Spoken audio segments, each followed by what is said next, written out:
Hello. Today we're going to be talking about TouchDesigner and Three.js and how we can use TouchDesigner as a pre-visualization tool as well as a bridge for developing 3D web applications. So the JavaScript framework that we'll be using for our web side is Three.js. If you haven't heard of it, or if you're interested in 3D projects on the web, Three.js is a very popular framework for doing so. If you go to their website, you'll see they have tons of cool examples as well as some documentation on how to use it. And there are, of course, other great frameworks like A-Frame. This tutorial conceptually will be framework agnostic, so the examples should serve you whether you are working in Three.js or A-Frame or some other framework. That said, the code samples will all be in Three.js. So let us get started. I have this web server here, and I'm going to run it using the Python HTTP server module. So we have a server on port 8000. To visit localhost 8000 and dive into these examples. So to start, we have a simple box, no texturing, no nothing. This is like a hello world of Three.js. And if you're not familiar, I'm just going to quickly walk through what's going on. We import our classes that we need from Three.js. We're creating a scene and a camera and a light. Our renderer, which is going to be spitting the pixels out onto the screen, as well as our controls for drag. The part that I want to look at is here, where I'm creating a default box geometry and a Fong, and combining those into a mesh and adding that to the scene. That would be this thing right here. So first thing I want to do is texture this. So we can see a simple way to do this in TouchDesigner. We have a box, we have a Fong material. We've created a sort of generative quote unquote texture here. And I'm going to right click it and hit save image.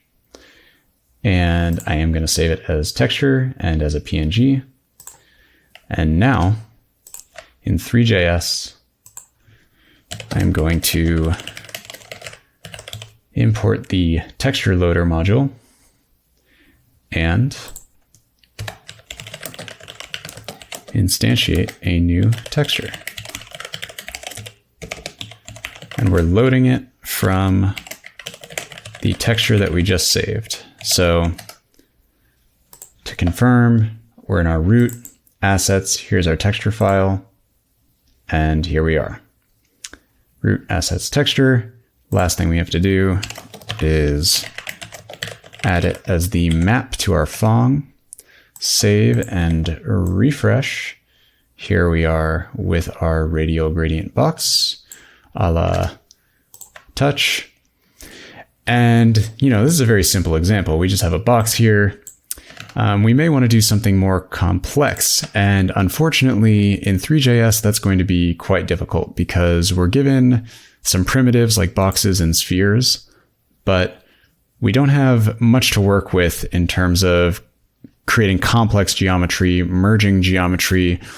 We do have that functionality, but without the visual representation, I find modeling in Three.js to be extremely tedious.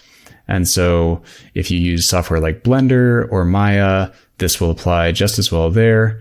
In our case, we're in TouchDesigner. So I have this complex mesh, which I am going to export by right-clicking on the last SOP in my chain and selecting Save Geometry. I am going to save it as main FBX. And here it is. We can open that object in our little Windows editor thingy. And now, how can we get this into Three.js easily? We will be using the Threejs Editor, which is a great tool that Three team open source community has worked on and made available. It is awesome in that it lets us import and export geometry in formats that are compatible universally. We can also make some modifications. We can attach scripts that will run on every scene of the project, and we can export the project as a whole. It's a great tool, but for now, we're actually just going to very simply import some geometry. So here we have an unlit UFO. I'm going to add a point light here, just so we can see what's going on here. We have some dramatic lighting. And go over to my FBX, the material tab, and where it says map here, I'm going to drag our texture there, turn it on, and here we go. Here is our model. Now, with our model selected, I'm going to File, Export Object. That's going to give me this model. I'm going to just rename that model. And back in Three.js, we no longer need the texture loader because the model.json file we just got back is going to actually contain the textures. So we need the object loader. And here I am going to create a new object loader, and it is going to load our assets model.json. It's going to finish with a callback function and pass us a mesh that it just loaded, and we are going to add that mesh to the scene. I'm just going to comment these out right here. And now if we go back to our scene, refresh, we see that we have our UFO model. Pretty cool. The missing component here is, this is a great workflow for if you have one model in your scene, but if you have a lot of geometry going on, you're really going to want to offload that to the GPU, which, anything that we do in Three.js land right here is akin to anything that we're doing in SOPs in TouchDesigner, where it's running on the CPU. And in the Three.js case, it's actually running on a single thread of JavaScript in a web browser. So if you have a lot of objects in your scene and someone is using their phone to access your app, that is going to be a problem very quickly unless we can find some ways to accelerate things. So we can use instancing to put multiple objects on our scene. If you aren't familiar with instancing, a quick primer, we are creating some data, in this case in the form of a chop that is 600 samples long. We have 3 waves that are going to represent the translate X, Y, and Z value of our geometry. So I'm going to make a box, going to make it a tiny box, and I'm going to wire that into a geometry.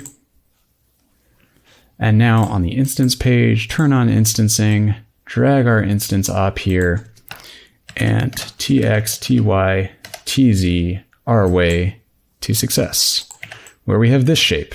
This is the sum of those curves that we defined in our instance op, this sort of staircase, wavy wave of tiny boxes.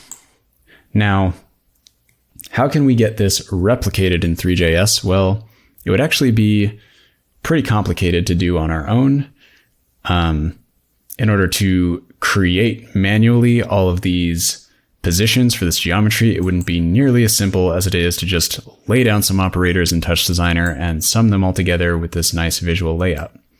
So what we can do is export this data in a format that Three.js understands. In our case, we're going to be using JSON.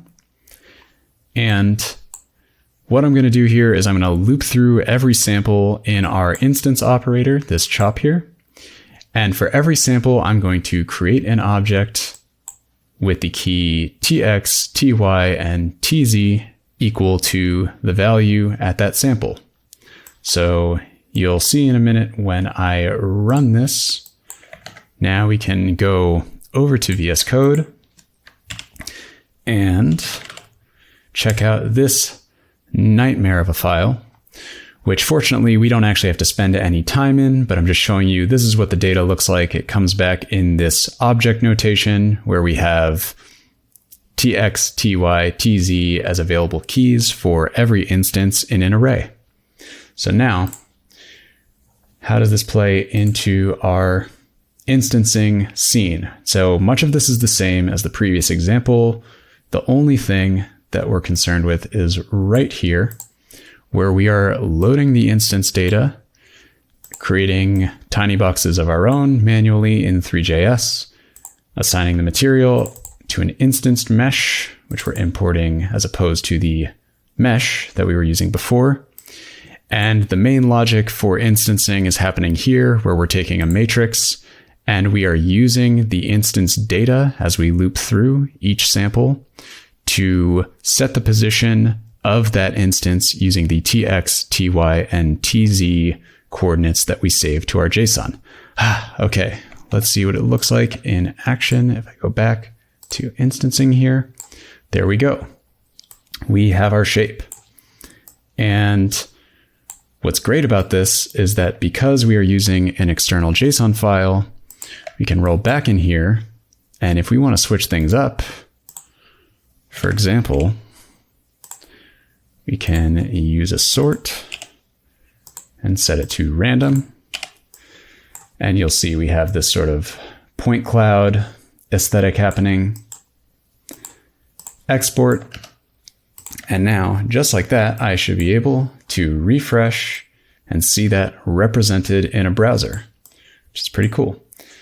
So this is a lot faster, again, than it would be to open up VS Code and type around and parse through lines of code trying to manually set geometry. We really don't want to do that. I want to write as little code as possible and have an external data source that I can just iterate through consistently and spend as much time in TouchDesigner and as possible and less time in my text editor. So, no offense, love text editors, but come on. And a final example, just sort of bringing it all together. I have that mesh from before, and you can see the only difference here when I go to our instancing example. This is exactly the same until we hit our add model function again. What's happening here is we are loading the JSON. We are extracting the geometry, we're loading the JSON, but then we're also loading another ball of JSON, which is that model that we exported from here in our editor. Remember, we got our model, and so we are extracting that and using it to create this new mesh. This chunk right here looks pretty crazy with this commented out, with zero formatting here. This is GLSL code.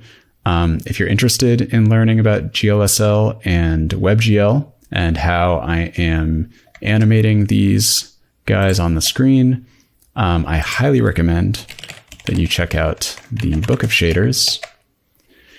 This is an excellent resource for learning WebGL and more generally GLSL and graphics programming generally. So it has lots of interactive examples where you can go through, you can adjust colors live and really change things up. It is wonderful. Great resource. That's the Book of Shaders plug, and that is it for this tutorial. So we have found a way to use TouchDesigner to make our lives much easier when working with Three.js or any other JavaScript framework where we're going to be importing models and can read data from JSON to inform where we position objects in a scene. And I just want to also point out that we really aren't just limited to tx, ty, tz here. You could put any number of data that you want in here. and have it all be available to you when you are iterating through your objects. So that could include rotational data, color, some other flag that you want to set on certain instances to behave in unique ways. And we have a bridge now to go back and forth between Touch and our web server. So thank you very much for watching. And the possibilities are endless, as they always are in immersive and 3D software. Go have fun. Peace. Hey folks, thanks for watching. If you're serious about learning TouchDesigner and getting into our interactive and immersive industry, I highly recommend you check out the Interactive and Immersive HQ Pro. It's the only educational resource and community of its kind for TouchDesigner and interactive professionals. You can click the link in the description to learn more about that. And if you liked this video, hit that like button. And if you're new here, don't forget to hit subscribe and click on the little bell icon for more awesome free content.